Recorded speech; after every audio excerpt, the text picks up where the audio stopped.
একটি ফুটবল পেলেই খেলায় মেতে ওঠে যুদ্ধ বিধ্বস্ত ফিলিস্তিনের শিশুরা। যেন অন্য দুনিয়ায় হারিয়ে যায় তারা। সাময়িক সময়ের জন্য হলেও ভুলে থাকে মনের যত দুঃখ, কষ্ট, যন্ত্রণা। নেট দুনিয়ায় ঘুরে ফিরে এমন হাজারো ছবি এবং ভিডিও ফুটেজ।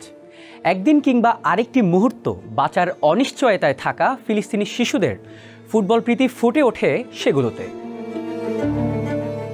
এমন ফুটবল প্রেমী জাতির সুবাদে বিশ্বব্যাপী পরিচিতি পায় ইয়ারমুক স্টেডিয়াম। কিন্তু সেই ইয়ারমুক এখন আর মাঠ নয়, স্টেডিয়ামের কোনো চিহ্ন নেই সেখানে। ইসরায়েলি বাহিনীর ট্যাঙ্কের চাকার নিচে গুঁড়িয়ে গেছে ফুটবল, বুট, ঘাম আর গর্ব। 1976 সালে ইসাবেল পেরনের সরকারকে সরিয়ে দেয় আর্জেন্টিনার সামরিক বাহিনী। এক দশকব্যাপী চলা মার্কিন সমর্থিত সেই সামরিক অভ্যুত্থানে অন্তত 30,000 মানুষ গুম হয়।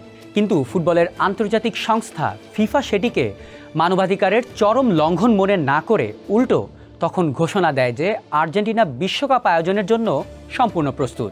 1978 বিশ্বকাপ সফলভাবে আয়োজনের পর সেই স্বৈর শাসনের অন্যতম মুখ কার্লোস লাকোস থেকে ফিফার সহসভাপতিও বানায় ফুটবলের নিয়ন্ত্রক সংস্থাটি। এ যেন মানবাধিকার লঙ্ঘনের একরকম পুরস্কার দেয়া হয় সে ব্যক্তিকে। আজ যখন গাজার ফুটবল মাঠ রক্তে রঞ্জিত, সেই একই নীরব ফিফা। বহুদিন ধরে ফুটবলকে যুদ্ধের অস্ত্র বানিয়ে রেখেছে ইসরায়েল। ফিলিস্তিনি ফুটবল অ্যাসোসিয়েশন সদস্যপদ পাওয়ার পরেও অবৈধ বসতিতে ক্লাব তৈরি করে ফিফার নিয়ম বারবার ভেঙেছে ইসরায়েল। ফিলিস্তিনের মাঠগুলোতে হামলা চালিয়ে ফুটবলকে করেছে ধ্বংস। কারণ তারা জানে ফুটবল কেবল খেলা নয়, এটি প্রতিবাদের ভাষা, প্রতিরোধের ভাষা। গাজা শহরে একমাত্র বেঁচে থাকা মাঠ আজ শরণার্থীদের আশ্রয়স্থল। বাচ্চারা সেদিকে তাকিয়ে হয়তো ভাবে একদিন আবারও খেলব। তাদের হাতে হয়তো এখন আর বুট নেই, কিন্তু তাদের মনোবল পৃথিবীর শ্রেষ্ঠ খেলোয়াড়দেরও হার মানাতে পারে। 2017 সালে ফিফা বলেছিল আমরা রাজনীতি বা ধর্মের নিরপেক্ষ। অথচ ইউক্রেনে আগ্রাসনের কারণে 2022 সালের বিশ্বকাপ থেকে দ্রুতই বাদ দেওয়া হয়েছিল রাশিয়াকে। আর এইদিকে ইসরায়েলি হামলায় সম্পূর্ণ ধ্বংস হয়ে গেছে ফিলিস্তিনের গাজার ক্রীড়া অবকাঠামো। নিহত হয়েছেন 350 জনের বেশি ফিলিস্তিনি ফুটবলার।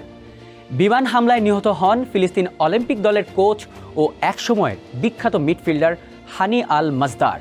গেল রমজানের প্রথম দিনে নিহত হন ক্যারিয়ারে 100-র বেশি গোল করা খান ইউনিসের ফুটবল কিংবদন্তি মোহাম্মদ বারাকাত। ইসরায়েলের আগ্রাসনের কারণে একসময় 9,000 দর্শক ধারণ ক্ষমতা সম্পন্ন গাজা সিটির ইয়ারমুক স্টেডিয়ামও আজ এক ধ্বংসস্তূপ। এটিকেই অস্থায়ী বন্দি শিবির বানিয়ে বহু ফিলিস্তিনিকে বিবস্ত্র করে নির্যাতন করেছে ইসরায়েলি বাহিনী। কিন্তু তবুও ইসরায়েলের বিরুদ্ধে কোনো পদক্ষেপ নিচ্ছে না ফিফা। দিব্যি খেলে যাচ্ছে বিশ্বকাপের বাছাই পর্বে। তাহলে এই নিরপেক্ষতার মানে কি? ফিফার এই দ্বিমুখী নীতি শুধু ন্যায়ের প্রতি অপমান নয়, এটা ফুটবলের আত্মারই অবমাননা। ফিলিস্তিনে হামলার কারণে আজ বিশ্বজুড়ে শুরু হয়েছে প্রতিবাদ। তা ছড়িয়ে পড়েছে ফুটবল মাঠেও। স্কটল্যান্ডের সেল্টিক ক্লাবের সমর্থকরা মাঠে ফিফা ইসরায়েলকে লাল কার্ড দেখাও ব্যানার নিয়ে আসছেন। গ্যালারিতেই ফিলিস্তিনের পতাকা উড়িয়ে সমর্থন জানাচ্ছেন তারা। এই আওয়াজ ছড়িয়ে পড়েছে স্পেন, মরক্কো, আয়ারল্যান্ড, দক্ষিণ আফ্রিকা, এমনকি ব্রাজিল পর্যন্ত। কিন্তু ফিফা এখনও নীরব। বিশ্বজুড়ে গ্যালারিতে পতাকায় স্লোগানে স্লোগানে ফুটবল প্রেমীরা জানান দিচ্ছেন ন্যায় বিচারের পক্ষে, মানবতার পক্ষে, ফিলিস্তিনের পক্ষে। সবাই বলছে যখন পুরো একটা জাতিকে ধ্বংস করে দেয়া হচ্ছে, তখন অন্তত ফুটবল নীরব থাকতে পারে না। ফিফা কি শুধু পশ্চিমা বিশ্বের জন্যই? তারা কি শুধু তখনই ন্যায়ের কথা বলে যখন তা তার সুবিধায় আসে? নাকি ফুটবল আসলেই for the game, for the world? এসব প্রশ্নের উত্তর দিতে পারবে কি ফুটবলের সর্বোচ্চ নিয়ন্ত্রক সংস্থা ফিফা?